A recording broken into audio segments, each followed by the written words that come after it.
Imagine it is a Tuesday night. The children are finally asleep.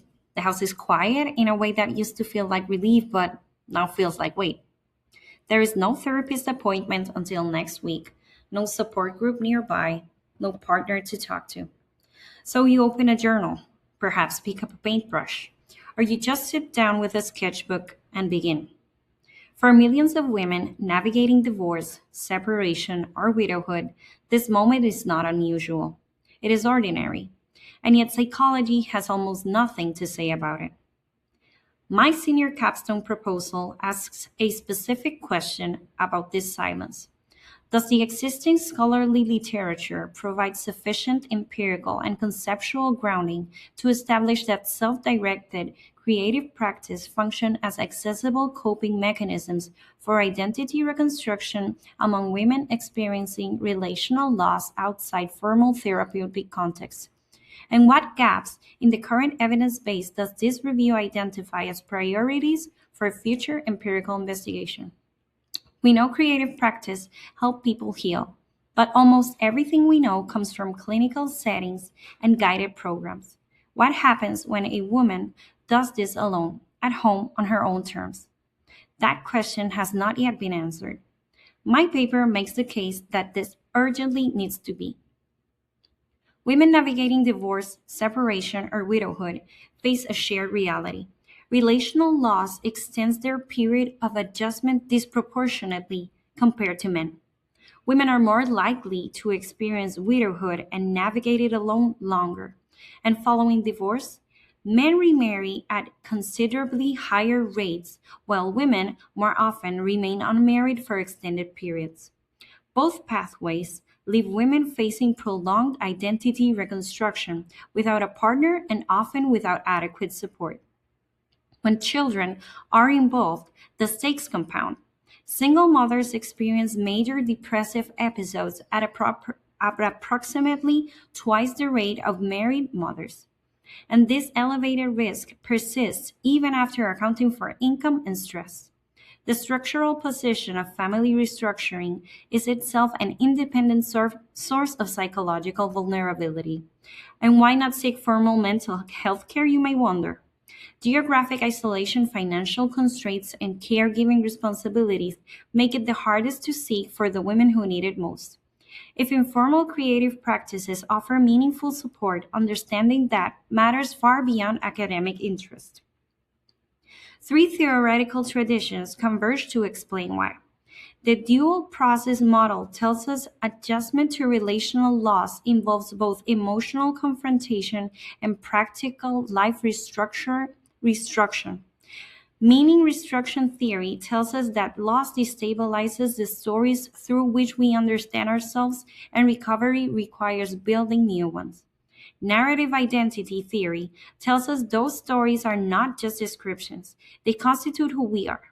Together, these frameworks establish that recovery from relational loss is fundamentally an expressive interpretive process. You have to reauthor your life. This literature reviews examines the research through four thematic sections: relational loss and identity disruption, creative expression as a coping mechanism, self directed versus guided creative practice, and a synthesis of the research gap. The evidence on creative coping is genuinely promising. Penbaker and Chong's research demonstrate that expressive writing reduces distress and reorganizes emotional experience into coherent narrative. Keimal and colleagues found measurable cortisol reductions following art making, confirming stress regulation at a biological level. Reynolds and Pryor documented how women facing serious illness used creative practices to maintain a sense of self when circumstances had narrowed their agency. But here is the problem. Every study that gets closer to the question stops short of answering it. Research comparing guided and unguided art therapy used schizophrenia patients in a clinical facility. Research on free art making with healthy adults still required a university studio session with a trained therapist present. Research on women restructuring identity through creative practice after biographical disruption studied cancer patients in facilitated workshops. And When those participants said they wanted to keep making art at home independently, the research did not follow them there.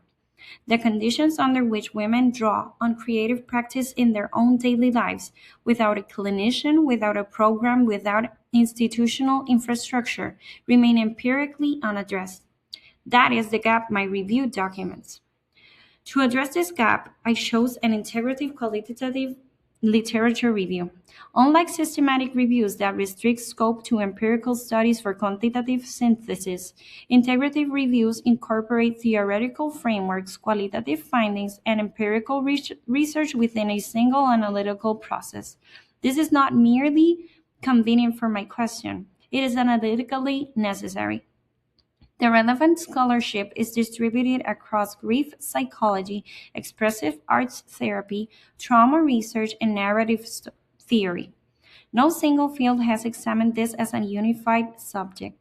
Tarago and Whittemore and Knopf, foundational methodologists in integrative review design, argued that when conducted rigorously, integrative reviews constitute a legitimate and generative form of original scholarly contribution, not merely a precursor to empirical research. That is the standard my proposal holds itself to. As a brief word on positionality, I'd like to share that my scholarly interests center on creativity, emotional healing, and transitional life experiences, and I intend to pursue graduate studies in expressive arts and integrative health. My lens is oriented toward resilience and everyday practice rather than pathology and clinical intervention.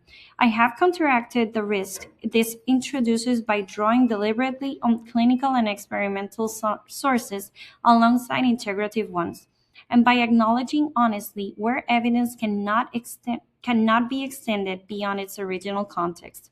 My study makes three contributions. It synthesizes converging evidence across three disciplines to demonstrate that creative engagement aligns with the psychological demands of relational laws in ways no single field has fully articulated. It documents a layered and precisely located gap, not just that the literature is limited, but exactly how and where it falls short. And it provides a conceptual foundation that future empirical research will need to examine how women actually draw on creative practice in their own lives following relational laws. Now, returning to where we started, the woman on a Tuesday night, alone after the children are asleep, reaching for something creative not because a therapist told her to, not because she enrolled in a program, but because it is what she knows to do with what she is carrying. Psychology has spent decades documenting what creative practices can do inside clinics and studios and controlled experiments. It has not yet followed her into her own kitchen, her own home, her own silence, her own life. My proposal argues that it is time to do exactly that, and that the theoretical and empirical foundations to support that investigation now exist, even if the investigation itself has not yet been conducted. The research has not followed her there yet, but it will. Thank you for watching.